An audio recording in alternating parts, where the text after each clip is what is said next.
শুভ সকাল। স্বাস্থ্য বিষয়ক অনুষ্ঠান ফার্স্ট এডে সবাইকে আমন্ত্রণ জানাচ্ছি। আমি ডক্টর অনিন্দিতা। প্রিয় দর্শক, আমাদের আজকের বিষয় দাঁতের সঠিক পরিচর্যা। অতিথি হিসেবে উপস্থিত আছেন ডক্টর আওরঙ্গজেব আরু, সাধারণ সম্পাদক, Bangladesh dental health research foundation. আপনাকে স্বাগত আমাদের ফার্স্ট এইডে। আপনাকে ধন্যবাদ। আমরা যেটা ছোটবেলা থেকে সবসময় শুনে এসেছি, দাঁত থাকিতে দাঁতের মর্ম বুঝিও, কিন্তু এখন বোধহয় ব্যাপারটা হচ্ছে এমন যে দাঁতের সমস্যা হচ্ছে, ডেন্টিস্ট তো আছেনই, কিন্তু তারপরেও আমরা যেটা মনে করি যে দাঁত কিন্তু শরীরের একটা খুব ইম্পর্টেন্ট একটা পার্ট, সেটার সঠিক পরিচর্যা করা খুবই জরুরি। যাদের দাঁত নেই তারা বুঝেন সেটার কষ্ট কতটুকু। তো প্রথমে আমরা শুরু করব দাঁতের ব্রাশ করার আইডিয়াল প্রসিজিয়ার এবং দিনে কবার ব্রাশ করা আসলে ঠিক, কখন করা উচিত সেই নিয়ে। একটা চমৎকার প্রশ্ন করেছেন। আসলে এটা নিয়ে আমাদের অনেকেরই ভুল ধারণা আছে। অনেকে মনে করেন যে বেশি বেশি ব্রাশ করলে বোধহয় বেশি বেশি পরিষ্কার হয়ে যাবে, বেশি বেশি সচেতন হয়ে গেলাম, আর কোনো সমস্যা হবে না। অনেকে মনে করেন যে না, বেশি কেন, একবার করলেই তো হয়।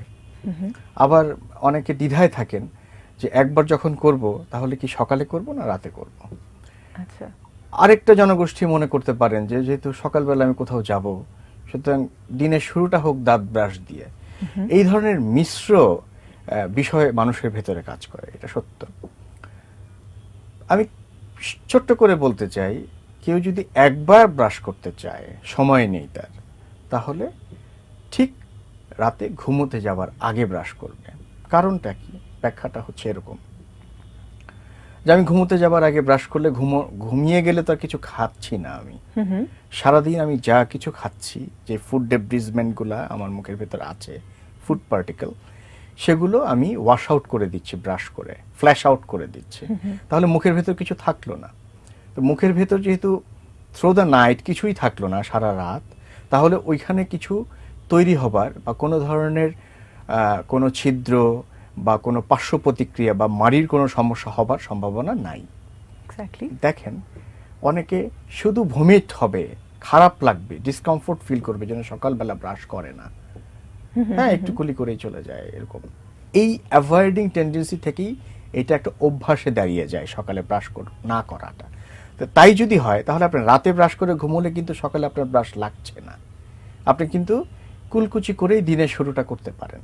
দেন টেক ইউর ব্রেকফাস্ট, একটা নিয়মে আসলেন আপনি, আপনি আপনার খাবারটা নিলেন, তারপরে মুখের ভেতর কিছু জমলো তো না, ওইটা আপনি ব্রাশ করে ফেলেন, দেন ইট ফ্ল্যাশ ইট আউট, ওইটাকে আপনি ফ্ল্যাশ করে দেন। দেখেন, তাহলে আমরা দেখলাম কি যে যখন আমি আর খাবার নিচ্ছি না, ঠিক ওই মুহূর্তে আমি যা কিছু ছিল আমি ফ্ল্যাশ আউট করে দিলাম। থ্রু দ্য নাইট আমি খুব ভালো থাকলাম। সকালবেলা কুলি করে দিনের সূচনা করে দেন নাস্তা করে আবার ব্রাশ করে ফেললাম। দুইবার যদি কেউ করতে চায় এই নিয়মে করতে পারেন, বাট একবার করলে বিফোর দ্য বেড, এই সময়টা একেবারেই আইডিয়াল। আচ্ছা, দাঁতের যত্নে আরো দুটো ইম্পর্টেন্ট জিনিস আমরা দেখে থাকি, যে ফ্লসিং, যেটা সাধারণ ভাষায় সুতো দিয়ে দাঁতের ফাঁকে যে ময়লাগুলো জমে থাকে সেগুলোকে আমরা বের করে ফেলছি। আরেকটা হচ্ছে যে ইউজ অফ মাউথ ওয়াশ, সেটা কতটুকু প্রয়োজনীয় আসলে?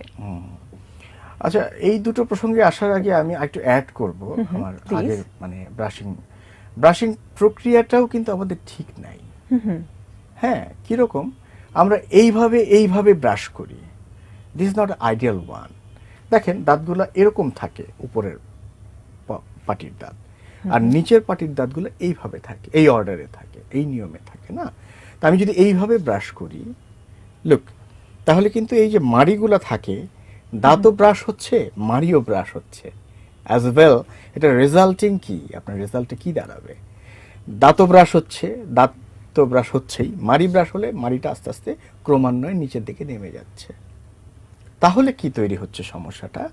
দাঁতের যে সেন্সিটিভ পার্টটা আছে, হ্যাঁ, সেটা ওপেন হয়ে যাচ্ছে। ঠিক আছে, ওপেন হয়ে যাওয়ার ফলে হচ্ছে কি, আপনার ঠান্ডা পানি গরম পানি খেলে ধরছে প্রচন্ড, দাঁত শিরশিরের সমস্যাগুলো হয়ে যাচ্ছে। পাশাপাশি লুজনিং অফ টিথ, যেহেতু মাড়ি নেমে যাচ্ছে, আপনার দাঁত লুজনিং হওয়ার, আপনার দুর্বল হয়ে যাওয়ার সম্ভাবনা অনেকাংশেই বেশি। ঠিক আছে, এই জন্য প্রপার নিয়ম ব্রাশ করাটা জরুরি। তাহলে কি করব আমরা? উপরের দাঁত নিচের দিকে এইভাবে, আর নিচের দাঁত এইভাবে উপরের দিকে আমাদের ব্রাশ করতে হবে, নট এরকম এরকম। ঠিক আছে, আর ভেতরের যে বড় বড় দাঁতগুলো আছে, যেটা পোস্টেরিয়র টিথ বলি, পেছনের চর্বণ দন্ত, মোলার টিথগুলো। মোলার টিথ, ঠিক আছে, ওইটার উপরে কাপস থাকে অনেকগুলো, কাপসটা ঘুরিয়ে ঘুরিয়ে ঘুরিয়ে ঘুরিয়ে আমরা ব্রাশ করতে পারি, ঠিক আছে। আচ্ছা, এই নিয়মে ব্রাশ করলে আপনার ব্রাশিং যে প্রক্রিয়াটা সঠিক হবে এবং আপনার মাড়ি ক্ষতিগ্রস্ত হবে না, দাঁত উপকৃত হবে। পাশাপাশি আমরা খুব দ্বিধায় থাকি যে একটা টুথব্রাশ কতদিন ব্যবহার করব। এক্স্যাক্টলি, হ্যাঁ। হ্যাঁ, এটা একটা ইম্পর্টেন্ট পয়েন্ট। একটা টুথব্রাশ আমরা ততদিনই ব্যবহার করব যতদিন টুথব্রাশের ব্রেসেলটা এভাবে বেঁকে না যায়। আচ্ছা, এইভাবে যদি বেঁকে যায় সে কি করবে? সে এইভাবে ব্রাশ করতে থাকলে মাড়িও ব্রাশ করতে থাকবে, কারণ বেঁকে গেছে তো, ওই অর্ডারটা নিচ্ছে না, ঠিক আছে। যেই ডিরেকশনে তার থাকার কথা সেই ডিরেকশন থেকে বেঁকে গেলে কি হয়, রেজাল্টিং অন্য এরিয়াগুলো আননেসেসারি ব্রাশ হয়ে যায়। আপনার এই কথার সাথে আমি একটা জিনিস অ্যাড করতে চাচ্ছি, Sure. যে আমরা কিন্তু প্রায় অ্যাডভার্টাইজমেন্ট দেখে থাকি যে বিভিন্ন রকমের শেপের টুথব্রাশ পাওয়া যাচ্ছে। আদৌ কি এই শেপের সাথে কোনো মানে ব্যাপার আছে দাঁত ব্রাশ করার, নাকি আসলে আমি আমাদের এটা- টেকনিকের উপরেই কাজ আমি করছে?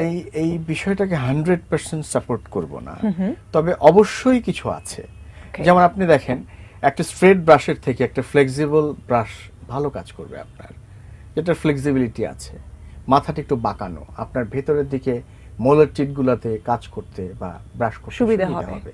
কিন্তু এইটাই যে অনেক কিছু, এরকমটা না। টেকনিকটা তো ফলো করতেই হবে আমার টেকনিকটা নিজের হাতে। ফলো করতেই হবে। হ্যাঁ, পাশাপাশি যেই দুটো জিনিস অত্যন্ত জরুরি, একটা হচ্ছে নরম ব্রেসেল যুক্ত ব্রাশ, আচ্ছা, শক্ত না, নরম, কম্পারেটিভলি নরম, একেবারে নরম হলে তো আপনি পারবেনও না। দ্বিতীয়টা হচ্ছে, একটা হচ্ছে টেকনিক নরম ব্রেসেল যুক্ত, আর একটা কমফোর্টেবল, মুভ করে এরকম ফ্লেক্সিবিলিটি থাকতে হবে। এই তিনটা জিনিস ব্রাশের জন্য বা ব্রাশিং প্রক্রিয়ার জন্য ভীষণ দরকার। আমরা একটা ছোট্ট বিরতি নিয়ে নিব, তবে ফিরে এসে আমরা এই বিষয়ে আরো আলোচনা করব। দর্শক, নিচ্ছে একটা বিরতি, সঙ্গেই থাকুন।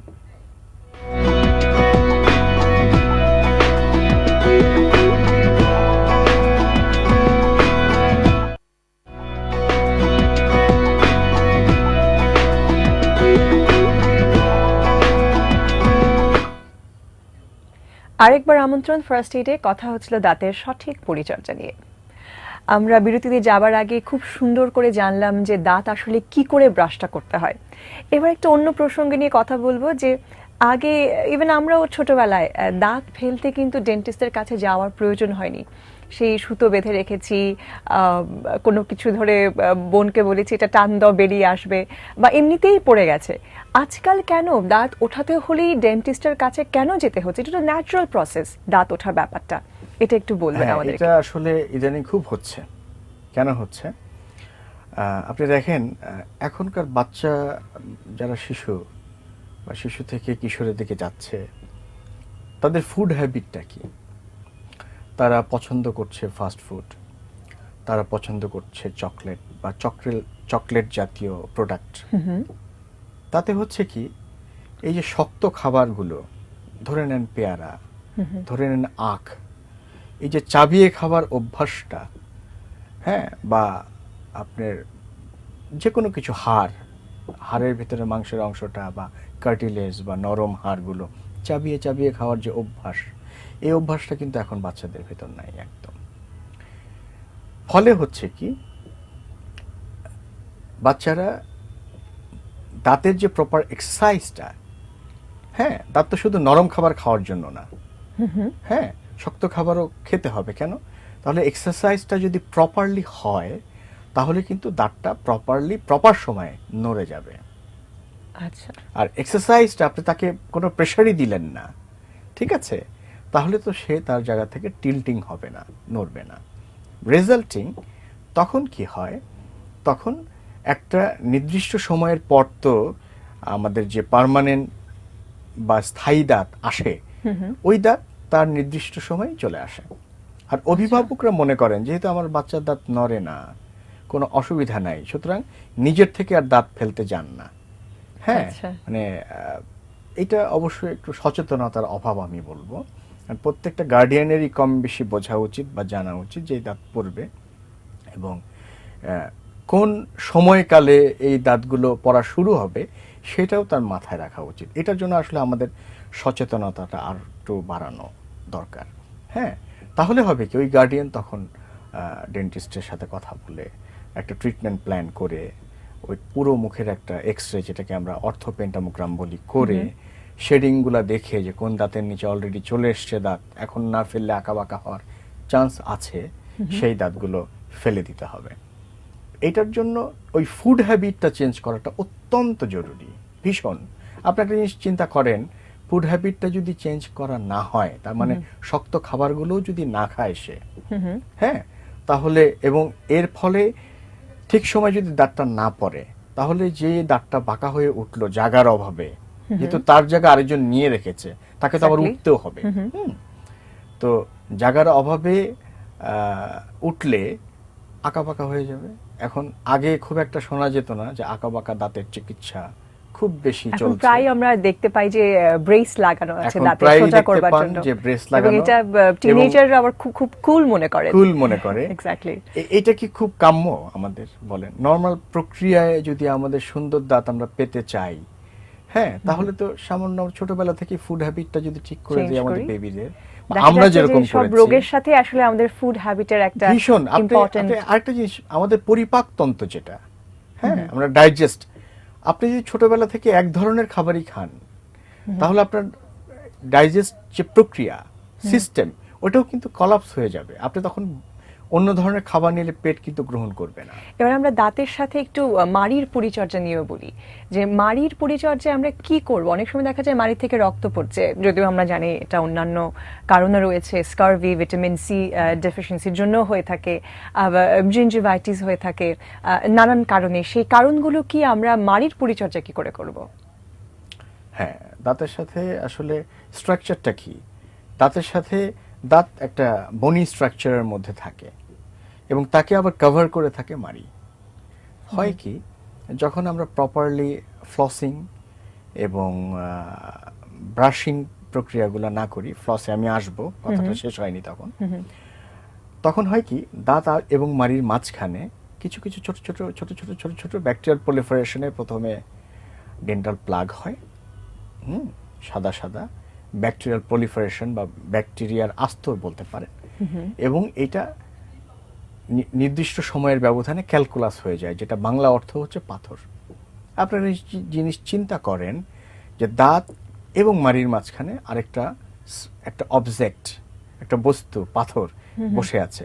তো ওই জায়গাটায় ফুড পার্টিকেল জমছে, ওই জায়গাটা আরো আরো আরো আরো প্রবলেম ক্রিয়েট করছে এবং একটা পকেট তৈরি করে ফেলছে। হ্যাঁ, ওই পকেটের ভেতর পাথর থাকে এবং একটা সময় ওইখানে হয় কি, ইনফেকশন ক্রিয়েট করে ব্লিড করে, ব্রাশ করলেও ব্লিড করে, চুষে কিছু ফেলতে গেলে থুতু বা কিছু, তখন রক্ত বের হয়। আচ্ছা, প্রতিকারের পথ কি?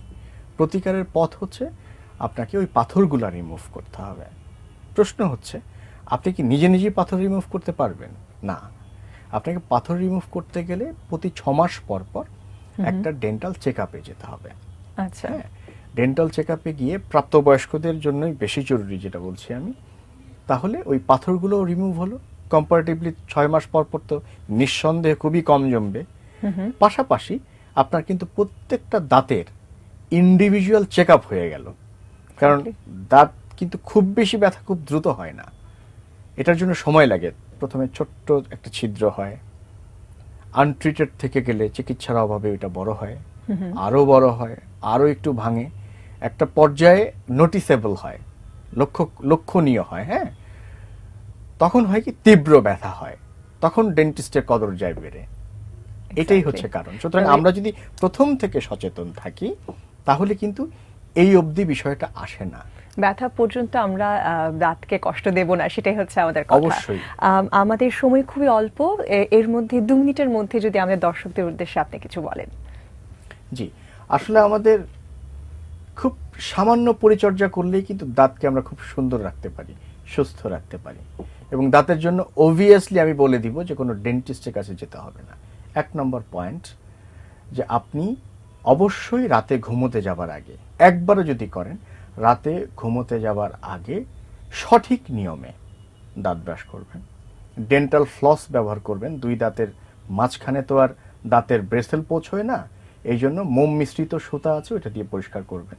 প্রতিদিন যদি নাও পারেন অন্তত দুদিনে একবার এটা করবেন। পাশাপাশি দাঁত এবং মাড়ির যত্নের জন্য যাতে সুষ্ঠুভাবে যত্ন নেওয়া যায়, আপনি অবশ্যই প্রতি 6 মাস অন্তর অন্তর আপনার নিকটস্থ ডেন্টিস্টকে দেখাবেন, অথবা যদি পারিবারিক ডেন্টিস্ট থাকে তাকে দেখাবে এবং রেগুলার চেক আপে থাকবেন। আমি আপনাকে গ্যারান্টি দিয়ে বলতে পারি যে আপনি অবশ্যই সুস্থ থাকবেন। আপনাদের সকলকে ধন্যবাদ। আপনাকে অসংখ্য ধন্যবাদ এত ব্যস্ততার মাঝে সময় দেওয়ার জন্য আমাদেরকে। আপনাদেরকেও ধন্যবাদ, এটিএন এর সবাইকে ধন্যবাদ। দর্শক, এই ছিল আমাদের আজকের ফার্স্ট এড। আগামী অনুষ্ঠান দেখার আমন্ত্রণ জানিয়ে বিদায় নিচ্ছি। আমি ডক্টর অনিন্দিতা। ভালো থাকুন, সুস্থ থাকুন, সবসময় টি নিউজের সঙ্গেই থাকুন।